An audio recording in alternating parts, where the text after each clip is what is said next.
नमस्कार दोस्तों, मैं अनिल कुमार शर्मा आपका स्वागत करता हूं Anil Sharma GB YouTube channel पर। अगर आप मेरे इस चैनल अनिल शर्मा जीबी पर पहली बार विजिट कर रहे हो तो आपसे आग्रह है कि आप मेरे इस चैनल अनिल शर्मा जीबी को सब्सक्राइब कर लें, ताकि मेरे द्वारा जो भी वीडियो बनाई जाए उसका नोटिफिकेशन आपके पास सबसे पहले पहुंचे और आप मेरे वीडियो को देख सकें।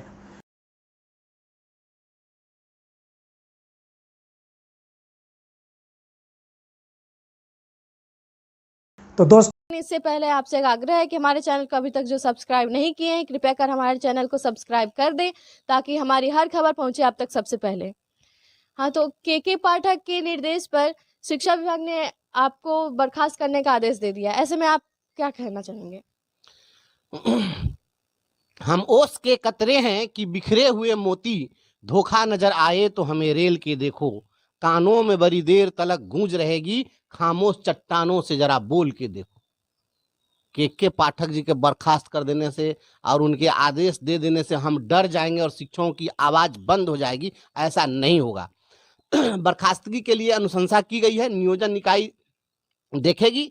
नियोजन इकाई पर हो सकता है प्रेशर बना के हमको डिसमिस कराया भी जाए, लेकिन शिक्षकों की आवाज को हम दबने नहीं देंगे। शिक्षकों को गुलाम बनाने की जो साजिश है, इस साजिश के खिलाफ हम आवाज बुलंद करते रहेंगे। यह लड़ाई संविधान को बचाने की लड़ाई है, लोकतंत्र को बचाने की लड़ाई है। हम इस लड़ाई को लड़ते रहेंगे। हमारे बहुत सारे साथियों का फोन आ रहा है, मोबाइल हमको बंद करना पड़ गया है।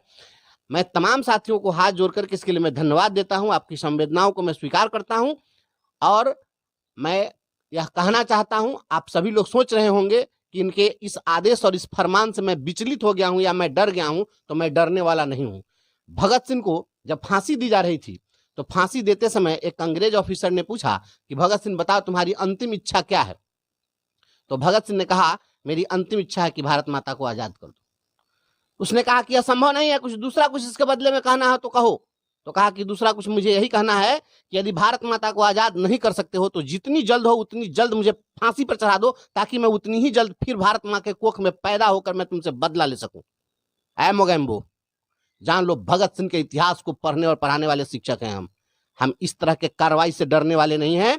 जब तक जीवित रहेंगे, इस शोषण के खिलाफ, इस दमन के खिलाफ, इस लोकतांत्रिक व्यवस्था के खिलाफ, इस संविधान के खिलाफ जो भी आदेश पारित हो रहे हैं, जो आतंक चल रहा है, हम इसका पुरजोर प्रतिकार करते रहेंगे। और ये निलंबन और बर्खास्तगी मैं पहले ही कह चुका हूं, इससे डरने वाले हम नहीं हैं। पूरा शिक्षक समाज हमारे साथ है और शिक्षक समाज जब हमारे साथ है तो मैं घबराता नहीं हूं।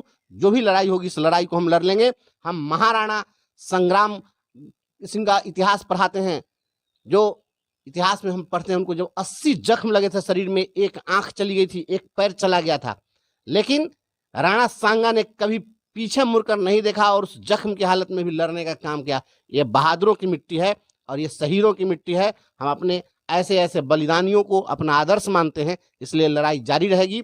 शिक्षक को गुलाम बनाने की साजिश है और आवाज को दबाने के, लोकतंत्र में आवाज अगर आप दबाने की कोशिश करेंगे तो आप अधिनायक नहीं है। इस हिटलरशाही और इस तानाशाही के खिलाफ पुरजोर अभियान जारी रहेगा। हम लड़ते रहेंगे, किसी भी साथी को घबराने की जरूरत नहीं है। आप सभी लोग इसी तरह से एकता बनाए रखिए। हम लड़ेंगे, जीतेंगे, संविधान जीतेगा, आतंक फैलाने वाले लोग हारेंगे।